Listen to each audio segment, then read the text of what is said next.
एक सीधी सादी लड़की ने गलती से जमीन पर पड़ी एक बौद्ध माला उठा ली। अगले ही पल माला से एक सुनहरा ड्रैगन उड़कर लड़की की आंखों में चला गया। जागने पर लड़की को पता चला कि वो अब सीधी सादी नहीं रही, उसे दो दिव्य दर्शन हुए थे जिनसे वो चीजों की कीमत तुरंत पहचान सकती थी। इस काबिलियत से लड़की तुरंत पावर सप्लाई टेक्नीशियन की नौकरी छोड़ने के लिए तैयार हो गई।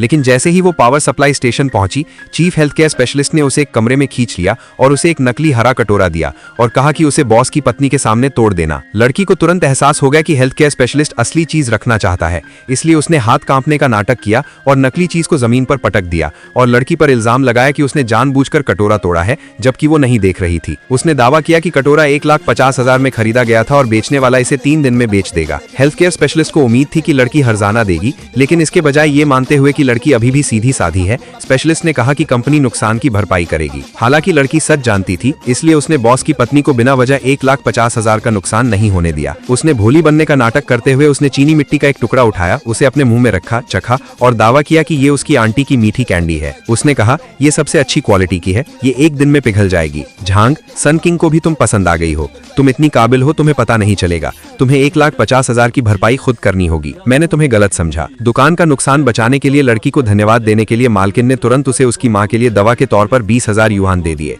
इस सीन से लड़की बहुत दुखी हुई, इसलिए उसने मालकिन को सावधान रहने की याद दिलाई। उसने पिछली सर्विलेंस फुटेज चेक करने का सुझाव दिया। तभी मालकिन को एहसास हुआ कि लड़की अब जिंदा नहीं है।